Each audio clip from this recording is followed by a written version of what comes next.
Friends, today எபிசோட்ல சுந்தரம் வந்து பொண்ணியை வீட்டை விட்டு வெளில போக சொல்றாங்க. சக்தி வந்து பேச வராரு. ஜெயா வந்து தடுக்கிறாங்க. நீ எதுவும் பேசாத சக்தி, இந்த வீட்டை விட்டு வெளில போன பார்க்கவே அருவருப்பா இருக்கு அப்படின்னு சொல்றாங்க. பொண்ணி வந்து அவங்க அம்மாவோட போட்டோ எடுத்துட்டு வெளில வராங்க. ஒரு செகண்ட் யோசிக்கிறாங்க. நான் எந்த தப்புமே பண்ணல, எல்லா தப்பும் பண்ணது இங்க இருக்கிறவங்க தான், அதை நான் நிரூபிச்சுட்டு தான் இங்க வந்து போவேன் அப்படின்னு சொல்றாங்க. பிரீத்தி வந்து பொண்ணியை சொல்றாங்க, என்ன நல்ல பேசுறியா, ஒழுங்கா இந்த வீட்டை விட்டு வெளில போடி அப்படின்னு சொல்றாங்க. நான் ஏண்டி போகணும் அப்படின்னு சொல்லிட்டு பொண்ணி சொல்றாங்க. எல்லா தப்பும் பண்ணது உங்க அப்பா அம்மா தான், அதுக்கு கூட இருந்து ஹெல்ப் பண்ணவங்க யாருன்றதெல்லாம் நான் கண்டுபிடிச்சி காமிப்பேன் அப்படின்னு சொல்றாங்க. சுந்தரம் வந்து பயப்படுறாரு.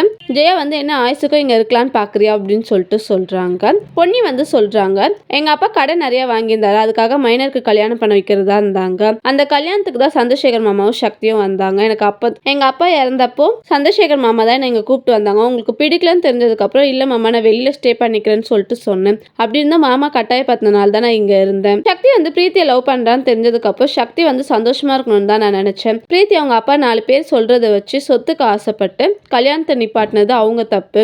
அவங்க அப்பா அம்மா கூப்பிட்டாங்கன்னா பிரீத்தி அந்த கல்யாணத்துல இருந்து போனது அவங்களோட தப்பு அப்படின்னு சொல்றாங்க. சக்தி வந்து பொண்ணி பேசுறதை நினைச்சு சந்தோஷப்படுறாரு. சுந்தரம் வந்து என்ன நல்லவமே பேசி இங்க இருக்கலான்னு பாக்குறியா அப்படின்னு சொல்றாங்க. பொன்னி வந்து சவால் விடுறாங்க, இதுக்கு முன்னாடி பார்த்த பொண்ணி வேற, இதுக்கப்புறம் பார்க்க போற பொண்ணி வேற, நான் எந்த தப்பும் பண்ணலன்றதை நிரூபிச்சுட்டு தான் இங்க வந்து போவேன் அப்படின்னு சொல்றாங்க. தேங்க்யூ.